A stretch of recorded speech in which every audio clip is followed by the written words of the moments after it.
నమస్కారం,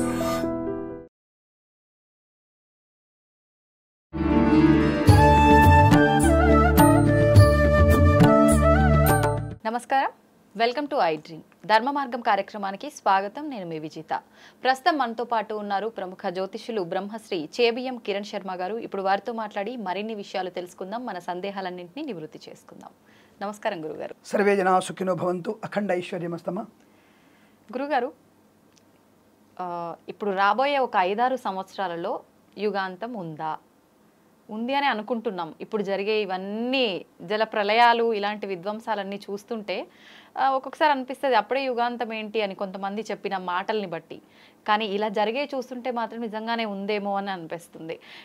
వింటున్నాం, ఇప్పుడు సోషల్ మీడియాలో కూడా చాలామంది చెప్తున్నారు, వీడియోలు చూస్తున్నాము, 2032 వరకు అసలు మొత్తం యుగాంతం వచ్చి ఏమీ ఉండదు, అంత కొలాబ్స్ అని చెప్పి. నిజంగా ఉందంటారా యుగాంతం? బ్రహ్మంగారి కాలజ్ఞానంలో రాసిన ప్రకారం ఇవన్నీ జరుగుతూ వచ్చాయి, ఇది కూడా ఉంది, ఇది కూడా జరుగుతోంది అని చెప్పి అంటున్నారు.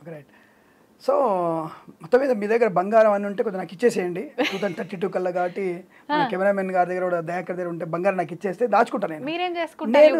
ఎందుకంటే అదే అంటారు నేను, అంటే నా వరకైతే యుగాంతం వచ్చే అవకాశం లేదు కాబట్టి మేము దాచుకొని మేము అందుకు హ్యాపీగా ఉంటాం.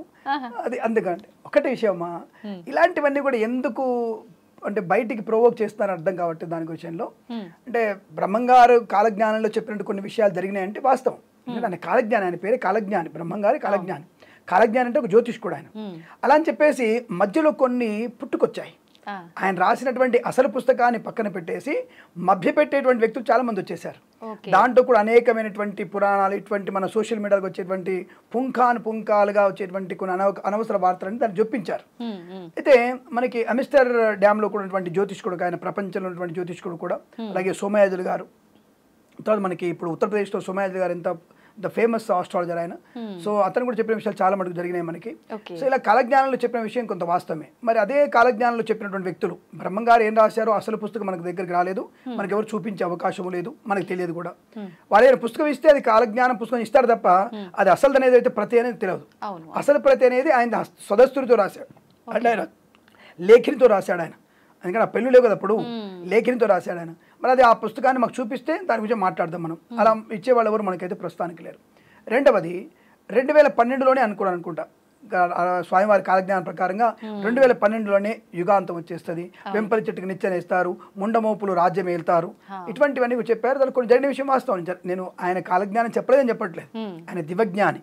కానీ 2012లో భూమంతా పతనం అన్నారు, 2020లో అన్నారు, మళ్ళీ 2020లో దానికి జోడించారు, కరోనా చూసారా, అదే ప్రళయం అని చెప్పేసి అన్నారు. ప్రళయము, ఉప్పెన అవన్నీ కూడా రావడం అంటే అర్థం ఏంటంటే, ప్రళయం కానివ్వండి, సునామీ లాంటివి, ఒక సునామీ వచ్చింది కదా మనకి, ఆ సునామీ లాంటివి 75 సునామీలు వస్తాయి ఒకేసారి. మొన్న వచ్చినటువంటి సునామీ లాంటివి 75 సునామీలు ఒకేసారి వస్తే అందులో 40% ప్రళయం వచ్చినట్టు. 75 సునామీలు కలిసి వస్తే 40% మాత్రమే మనకి ప్రళయం వచ్చినట్టు. అంత జనాభా ఎంత పెద్ద ఎత్తునుందో దీన్ని బట్టి అర్థమవుతుంది.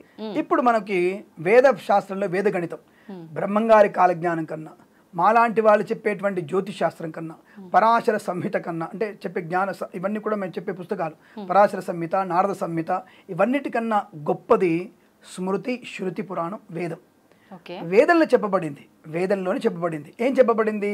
మనం ఇప్పుడు ఎక్కడున్నాము అంటే, ఇప్పుడు రోజున మనకి ఈ రోజున క్రోధినామ సంవత్సరే ఉత్తరాయణే దక్షిణాయనే వర్ష ఋతో భాద్రపద మాసే శుక్లపక్షే జంబూద్వీపే ప్రథమ పాదం.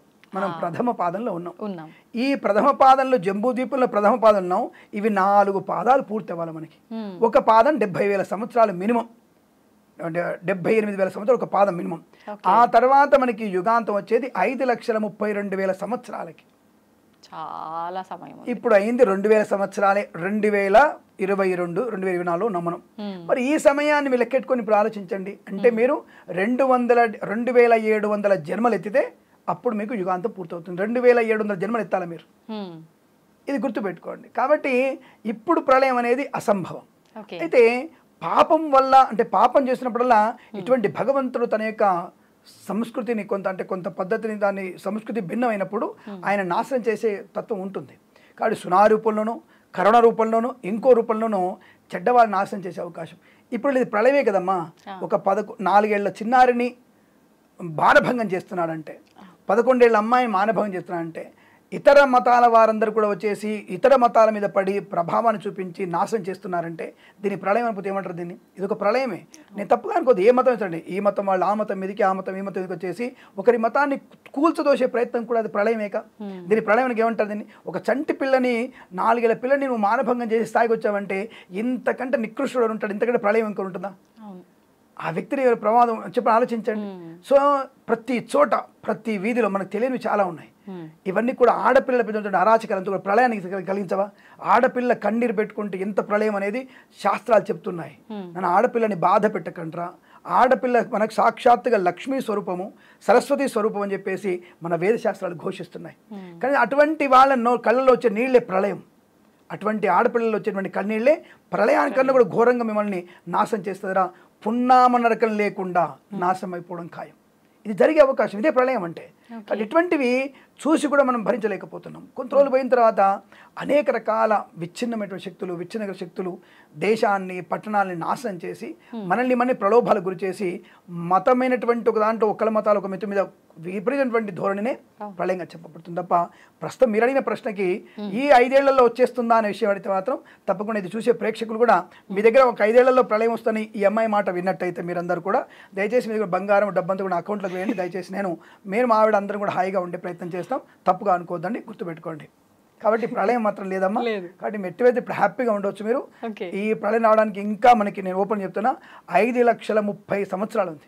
ఇలాంటివి 30,000 సంవత్సరాలు జన్మలు ఎత్తాలి, కొన్ని 2000 ఎన్ని పాపాలు చూడాలి మనం, ఏమో ఎన్ని పుణ్యాలు చూడొచ్చు. ఎందుకంటే ఇప్పుడు తిరుమల వెంకటేశ్వర స్వామి సన్నిధిలో చేసే పుణ్యాలు, మన చిన్నపిల్లలు చేసే నాట్యాలు, కూచిపూడి నాట్యాలు, భరతనాట్యాలు, చిన్న పిల్లల మేధస్సు, అవధాన్యము, శతావధానాలు, అంటే గరికపాటి లాంటి వారివి, స్వామి షణ్ముఖ వంటి ఇలాంటివి అంటే పుణ్యం కూడా చూడొచ్చు. కానీ పుణ్యం కన్నా ఇప్పుడు మనం పాపం ఎక్కువ చూస్తున్నాం.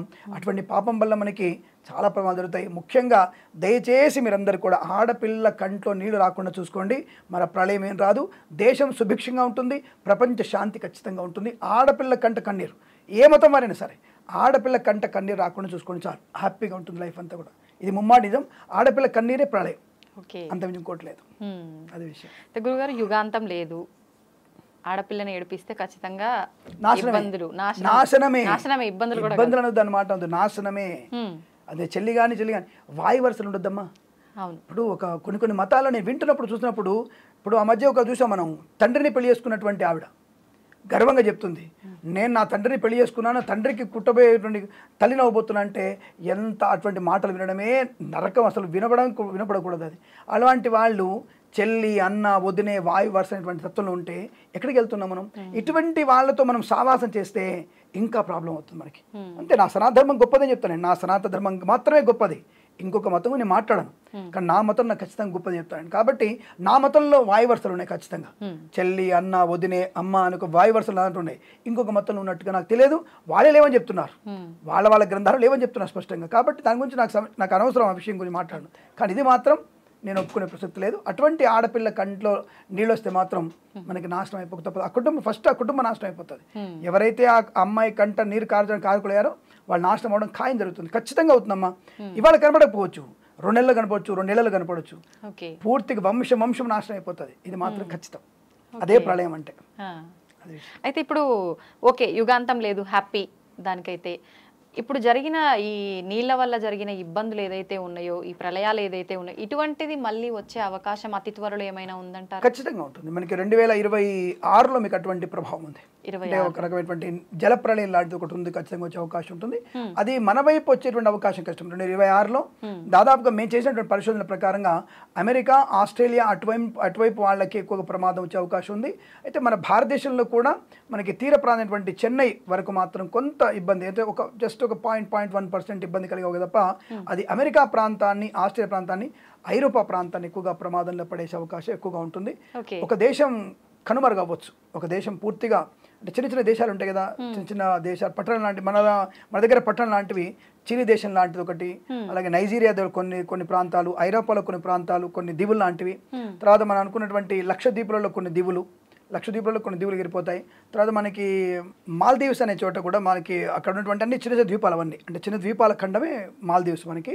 ఆ మాల్దీవ్స్లలో దాదాపుగా ఈ 37-40 మెయిన్ దీవులు కూడా ఈ జలప్రలయంలో కొట్టుకునే అవకాశం 2026లో వచ్చేటువంటి అవకాశం ఉంటుంది. అది జలప్రలయమే, బట్ సునామీ అని చెప్పడానికి లేదు, కానీ ఒక రకమైనటువంటి సముద్రం పెరగడం అని చెప్పవచ్చు. నేను సముద్రం పెరగడము, సముద్ర ప్రభావం చెప్పవచ్చు. మన ఈ మధ్య మనకి విశాఖపట్నంలో 1 కిలోమీటర్ మనకి సముద్రం ఎనికిపోయింది, 70 మీటర్లు. సో అలాంటిది ఇప్పుడు దాదాపుగా 700 మీటర్లు ముందుకు వచ్చేసే అవకాశం. అలా ముందుకు వచ్చిందంటే సముద్రంలో ఒక దగ్గర మీకు ఉప్పెన క్రియేట్ అవుతున్నట్టే లెక్క. అది 2026లో అంటే ఆల్మోస్ట్గా మీకు 2026 ఆగస్టు 13వ తేదీ 2026 ఆగస్టు 13వ తేదీ అది వచ్చడానికి అవకాశం ఉంది. ఎందుకు ఆ రోజున పంచగ్రహ కూటం ఎక్కువ ఉంది. అప్పుడు ఆ పంచగ్రహ కూటం మీకు మిథునంలో ఉండడం అనేది ప్రమాదాన్ని కలిగిస్తుంది. మిథునంలో ప్రమాదంలో ఉంటున్నప్పుడు కర్కాటక మిథున రాశుల వల్ల చాలా ఇబ్బందికరంగా ఉండే అవకాశాలు ఎక్కువగా ఉంటాయి. అది అప్పుడు చెప్పుకుందాం మళ్ళీ, ఎందుకు మనకి ఎట్టాగూ ప్రళయం వచ్చే అవకాశం మనకు లేదు కాబట్టి జల ప్రమాదాలు వచ్చే అవకాశం తీవ్రంగా ఉంటుంది. అంటే కరోనా కంటే తక్కువ బట్ ఈక్వల్ టు కరోనా లాంటి సునామీ కంటే తక్కువ బట్ ఈక్వల్ టు సునామీ అలా ఉండే అవకాశం ఉంటుంది. కొన్ని ప్రాంతాలు తీవ్రమైనటువంటి ఐరోపా ఖండంలో కొన్ని దేశాలు ఎగిరిపోతాయి. చిన్న దేశాలు చాలా ఉన్నాయి వాళ్ళకి, అవి మొత్తం మూసేసుకుపోయే అవకాశం. ఎందుకు మనం కూడా ఐరోపా ఖండం నుంచి కట్ అయిపోయి దాదాపుగా 100 సంవత్సరాల తర్వాత మనకు ఖండం మనకు వచ్చి అతుక్కుంటుంది చూడండి. అది ఇచ్చారు, మీరు చూసారో లేదో మీకు. ఐరోపా ఖండంలో ఒకటి, ఆఫ్రికా ఖండంలో ఒక ముక్క కట్ అయిపోయి భూమి కట్ అవుతుంది. ఇప్పుడు అది కట్ అయ్యి డైరెక్ట్గా మనకు వచ్చి అతుక్కుంటుంది మన దేశానికి. అది 100 సంవత్సరాలు జరుగుతుంది, అది 100 సంవత్సరాల తర్వాత జరుగుతుంది. సో అది కూడా ఉంది. మరి ప్రళయం అనేది ఉంటే దేశం అతుక్కుని ఎలా చెప్తారు సైంటిస్టులు? అది కాబట్టి మీకు ప్రళయం పట్ల వచ్చే అవకాశం లేదు. ఓకే, అయితే ఇప్పుడు మనకు ఉగాది పంచాంగం టైంలో జల ప్రమాదాలు ప్లస్ అగ్ని ప్రమాదాలు కూడా ఎక్కువ సంభవించే అవకాశం అన్నారు. జల ప్రమాదాలని చెప్పలేదండి, జల ప్రమాదాలు కాదు, అతి వర్షాల వల్ల మీకు ఇబ్బందులు చెప్పారు. అది మీకు కనబడింది ఆల్రెడీ మీకు కొన్ని ప్రాంతాల్లో. అది మనం చేసుకున్న స్వయంకృత అపరాధాలు. ఎవడు కట్టుకున్నాడు FTSలో తీసుకెళ్ళి LTAలో ఎవడు కట్టుకున్నాడు? మీకు అటువంటి చెరువులలో ఇల్లు కట్టడం ఎందుకు? కొన్నవాడికి బుద్ధి ఉండాలి, అమ్మిన వాడికి బుద్ధి ఉండాలి, పర్మిషన్ వాడికి అంతకన్నా బుద్ధి ఉండాలి. తీసుకెళ్ళి బఫర్ జోన్లలో మీరు కట్టుకొని తర్వాత ఇబ్బంది పడితే అది మీరు ఆంధ్ర కానివ్వండి, తెలంగాణ కానివ్వండి, మనం చేసుకున్న స్వయంకృత అపరాధాలు. అగ్ని ప్రమాదాలు అంటారా, అది మన స్వయంకృత అపరాధమే. భగవంతుడు మనకు అవకాశాలు ఇస్తాడు, అవకాశం ఇచ్చి ఇక మన అవకాశాలు మనం వినియోగించుకోకపోతే ఆయన మనం లేపేస్తాడు. అది దేవుడికి ఉన్నటువంటి శక్తి అది. సో కాబట్టి మనకి ఇరుగు గదులలో వ్యాపారం ఎందుకు? మీకు రసాయన వ్యాపారాలు ఎందుకు? ప్లాస్టిక్ వ్యాపారం ఎందుకు? ఇరుగు గదులలో వ్యాపారాలు ఎందుకు? అంటే అక్రమమైనటువంటి వ్యాపారాలు ఎందుకు? ఇది చేసుకోవడం వల్ల ప్రమాదం. ఈ మనం బఫర్ జోన్లలో ఇల్లు కట్టుకోవడం వల్ల ప్రమాదం వచ్చింది. మనం హాయిగా మనం ఎత్తైన ప్రదేశంలో కట్టుకుంటే మంచిగా ఉండగా, కట్టుకోక మన స్వయంకృత అపరాధాల వల్ల మన ప్రమాదం వచ్చింది. అది మేము ముందుగానే చెప్పాం, ప్లాన్ చోట మీకు ప్రమాదం ఉంది, వర్షాలు ఎక్కువ వల్ల ఉంది. ఇది కూడా చెప్పాను మీకు. నేను గత పంచాంగ శ్రవణంలో మేము డిసెంబర్లోనే పంచాంగ శ్రవణం చేస్తాం. మేము అంటే రికార్డ్ చేయాలి కాబట్టి మేము డిసెంబర్లో రికార్డ్ చేశాను. నేను అప్పుడే చెప్పాను, ఖచ్చితంగా 127 సెంటీమీటర్ల పైన వర్షం పడుతుంది. విత్ సెంటీమీటర్స్ 127 సెంటీమీటర్స్ పైన వర్షం పడుతుంది. రికార్డెడ్, ఇది రికార్డెడ్. ప్లస్ మీరు గవర్నమెంట్ వాళ్ళు చెప్పేదంటే 112% సాధారణ వర్షపాతం, 112-120% సాధారణ వర్షపాతం. సాధారణ వర్షపాతం కాదు, మించి వర్షం పడుతుంది. వాటిని మనం జాగ్రత్త చేసుకోలేక సముద్రం పాలు చేయాల్సి వస్తుంది అని చెప్పినవాడు నేనే చెప్పాను స్పష్టంగా. అది ఖచ్చితంగా జరిగింది. ఇప్పుడు అది ఖచ్చితంగా జరిగింది. ఉస్మాన్ సాగర్, హుస్సేన్ సాగర్ లాంటివి కూడా నిండిపోయి వచ్చేటువంటి 2-3 ఏళ్ల వరకు నీళ్లు ఫుల్గా సమృద్ధిగా ఉన్నాయని చెప్పి ప్రభుత్వం ప్రకటించింది.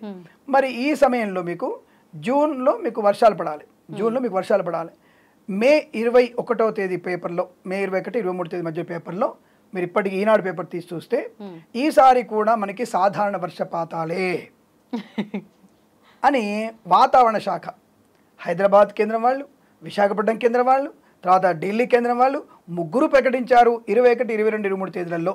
27వ తేదీ ప్రకటన, తొందరగానే ఋతుపవనాలు వచ్చేసాయి, తొందరగానే వర్షాలు పడతాయి. Major statement December 2023 major statement. వర్షాలన్నీ కూడా మనకి 18 జూన్ 24 తర్వాతనే వర్షాలు పడతాయి. తొలకరి మాత్రమే స్టార్ట్ అవుతుంది. 25వ తేదీ తర్వాత, జూన్ 25 తర్వాతనే సమృద్ధి వర్షాలు ప్రారంభమవుతాయి. జూన్లో ఆశావాహంగా ఉంటుంది, జూలైలో ఆశావాహ దృక్పథం ఉంటుంది. ఆగస్ట్, సెప్టెంబర్లో విపరీతమైన వర్షాలు ఉన్నాయి. ఇది మా స్టేట్మెంట్. మన స్టేట్మెంట్ సమృద్ధి వర్షాలు, ముందు వర్షాలు, ఆగిపోయిన వర్షం, నైరుతి తిరోగమనం, నైరుతి మందగమనం. మరి ఇక్కడ ప్రూఫ్ అనేది మా దగ్గర ఉందిగా. ఇక్కడ మేము అందుకే అంటున్నాం, ఇక్కడ మేము తలెత్తుకొని చెప్పగలిగే అవకాశం మా దగ్గర ఉంది. But at the same time ఒక ఆస్ట్రాలజీతో ఒకవేళ ఎవరైనా ప్రాబ్లం వస్తే, సపోజ్ ఎవరైనా పెద్ద వేణుస్వామి లాంటి వాళ్ళు ఇంకొకరు ఉన్నారు. ఒకవేళ నష్టం వస్తే ఎవరికి వస్తుంది నష్టం? నాతో జాతకం చూయించుకుంటున్నారు, మీకు నష్టం. నేను వ్రతం చేయమన్నా, పూజలు చేయమన్నా, హోమాలు చేయమన్నా, మీరు మీ ఆయన వచ్చారు, కూర్చున్నారు, చేశారు, 1,00,000 రూపాయలు ఖర్చు అయింది. ఎవరికి నష్టమైంది? ఒక్కరికి నష్టమైంది. మరి వాతావరణ శాఖ వాళ్ళు ఎంతమంది నష్టమైంది? లక్షల మందికి నష్టం అవుతుంది. ఎందుకంటే వాతావరణ శాఖ వాళ్ళు చెప్పేటువంటి సమయానికి అనుకూలంగా వాళ్ళు దుక్కి దున్నుకుంటారు. 1 ఎకరం దుక్కి దున్నడానికి 500 ఖర్చు అవుతుంది. 1,70,000 లక్షల హెక్టార్ల భూమిని దుక్కి దున్నాలంటే ఎంత ఖర్చు అవుతుంది? 5 లక్షల, దాదాపుగా 5 లక్షల 1,00,000 × 500, దాదాపు ఎంతైనా 52 లక్షలు ఖర్చు అవుతుంది. అంటే 1/2 కోటి. నువ్వు చెప్పినటువంటి టైంలో వర్షం పడలేదు కాబట్టి వాడు దుక్కి దున్ని కూర్చుంటాడు, వాడు విత్తనాలు వేసుకుంటాడు, కొనుక్కుంటాడు. వర్షం పడలేదు, దుక్కి ఖరాబ్ అయిపోయిందిగా, మళ్ళీ దుక్కి దున్నాలిగా, అంటే మళ్ళీ వాడు కట్టు పెట్టాల్సిందేగా. 1 ఎకరానికి 500 అంటే 10 ఎకరాలు ఉన్నాడు, 5,000 పోగొట్టుకున్నట్టేగా. నువ్వు ఇచ్చినటువంటి గవర్నమెంట్ ఎంత ఇచ్చింది? తిప్పి కొడితే 5,000 10,000 ఇచ్చావు, దాంట్లో 10,000 పోయిందిగా. ఏం మిగిలింది వాడికి? నీ వల్ల 1,00,000 మందికి రైతులకు నష్టం ఉంది, కానీ నా వల్ల 1,00,000 మంది నష్టం లేదు. నా వల్ల ఒక్కడికే నష్టం, జ్యోతిష్కుడి వల్ల. దీని వదిలిపెట్టి జ్యోతిష్యం మూఢనమ్మకం, కాలు గోక్తి మూఢనమ్మకం అంటాడు, గర్భవతి గ్రహణం ఉండొద్దు అంటాడు. నేను ఏమన్నా, నేను గర్భవతి గ్రహణం పుట్ట బయటికి వెళ్ళకు, నాకు నష్టమా? ఏం లేదు. పోనీ జాతకం నమ్ము, అంతే నష్టం. నువ్వు దగ్గరికి వస్తే నాకు నష్టం, ప్రజలకైనా ఇబ్బంది అయిందా? మద్యపానం తాగితే నష్టం, అది నష్టం. మంచిదా? మేము చెప్పేది మంచిదా? అంటే సమాజంలో మా గురించి చెప్పేవాళ్ళు గోబులు చాలా మంది ఎక్కువైపోయారు మా గురించి. సో బైరీలు, ఇంకో డిఫరెంట్గా మాట్లాడేవాడు, సాధారణం లేదు, దేవుడే లేడని చెప్పి మూర్ఖులని చెప్పడం, ఇలాంటి వాళ్ళ గురించి మేము కూడా మాట్లాడగలుగుతాం. ఇప్పుడు నీ పేరేంది, మీ తాత పేరేంది, మీ తాత ముత్తాతల పేరేంది, ఎవరు రాడికల్స్ అయ్యారు, ఎవరు నక్సలైట్ అయ్యారు, నువ్వు పిహెచ్డీ చేస్తే ఏం చేస్తేంది? ఒక నమ్మకాన్ని నువ్వు వంచన చేయడానికి అవకాశం లేదు. ఒక వ్యక్తిత్వం గురించి, ఒక నమ్మకం గురించి నువ్వు మాట్లాడే అధికారం ఎవరికి లేదు. సో కాబట్టి ఒక జ్యోతిష్కుడుగా ప్రళయం గురించి కానీ దేని గురించి అయినా చెప్పేవారికి అవకాశం మాకుంది. రెండోది, very important, I want to say one thing అమ్మా. జ్యోతిష్కుడు అనేవాడు ప్రతి విషయం గురించి మాట్లాడే శక్తి ఉంటుంది. మనకు ఇక్కడ ఉన్నటువంటి మైక్ గురించి మాట్లాడగలుగుతాను, నేను కట్టుకున్న వస్త్రం గురించి మాట్లాడగలుగుతాను, నువ్వు కట్టుకున్న వస్త్రం మాట్లాడతాను, కెమెరామెన్ పట్టుకున్న ఫోన్ మాట్లాడతాను, కెమెరామెన్ పట్టుకున్న కెమెరా గురించి మాట్లాడగలుగుతాను. ఇది జ్యోతిషానికి అనుదానం చేయొచ్చు. కెమెరామెన్లో ఉండే అద్దము శుక్రుని కారకత్వం అంటాను. అందులో తీసేటువంటి ఫోటో అనేది, ఆ వీడియో విజువలైజేషన్ అనేది శుక్రుడు బుధుడు కారకుడు అని చెప్తాను నేను. ఒక వ్యక్తి మాట్లాడుతున్నప్పుడు శుక్రుడు చంద్రుడు కారకుడు చెప్తాను నేను. ఒక కన్ను అనేది శనికి బుధుడు కారకుడు చెప్తాను నేను. ఒక గ్రహం యొక్క ప్రభావం అన్నిటి మీద ఉంటుంది. మనం ఉందంటే పిల్లో మీద ఉంటుంది, దాని మీద ఉంటుంది, చైర్ మీద ఉంటుంది. ఈ చైర్ వర్ణం కూడా చెప్పవచ్చు. ఈ వర్ణం వైట్ అనే వర్ణం కాదు, ఇది ఒక రకమైనటువంటి గోధుమ రంగు వర్ణం. దీనికి చంద్రుడు బుధుడు శుక్రుడు కారకుడు. ఇంత మనం ప్రతిదానికి గ్రహాన్ని అనుభవించి చెప్పగలిగే శాస్త్రం ఉంది. అదే ఫిజిక్స్ గురించి చెప్తాను నేను. ఒక కెమిస్ట్రీ గురించి ఏం చెప్పగలుగుతాను, నేను ఏం చెప్పగలుగుతాను. ఒక మ్యాథ్స్ గురించి ఏం చెప్పగలుగుతాను, మ్యాథ్స్ చెప్పగలుగుతావు. ఇంత కొలతల్లో ఇంత లెదర్ వేయచ్చు, ఇంత కొలతల్లో ఇంత పొడుగుంది, ఇంత పైకి ఉంది.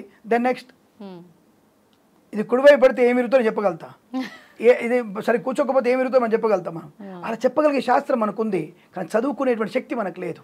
ఇప్పుడు నేను కూడా చదువుకునేంత ఒక స్పూన్ మందమే, సముద్రంలో స్పూన్ అంత చదువుకున్నంత మేము. ఇంకా చదువుకుంటే ఎంత బాగుంటుంది, మన సమాజం ఎంత హితంగా ఉంటుంది. సమాజ హితం కోసం మన శాస్త్రాలు ఉన్నాయి, వ్యాపారం కోసం లేవు. కానీ వ్యాపారాత్మక ధోరణి ఎక్కువైపోయి ఈ శాస్త్రం పతనం అయిపోతుంది. అదే విషయం. బట్ మీకు ఇప్పుడు ప్రళయం లేదు, ప్రళయం రాదు ఇప్పట్లో. కానీ మీరు హాయిగా హ్యాపీగా ఉండొచ్చు. మీరు పిల్ల పాపలతో మనవాళ్ళు ఎత్తుకొని హ్యాపీగా ఉండొచ్చు, నో డౌట్. అఖండ ఐశ్వర్యమస్తు. నమస్కారం. తవ్వుతూనే శివలింగం సరే దాన్ని అట్లా కప్పేసేయండి, చూపించదండి. మూర్తి పూజ కాదు, సాక్షాత్ బ్రజేంద్ర నందన భగవాన్ ఉన్నారు మూర్తిలో. ఏమీ ఆశించకుండా ఆరాధించే వాళ్ళు కూడా ఉన్నారా ప్రభుజీ? నిజమైన భక్తి అంటే మనకు తెలియదు కాబట్టి.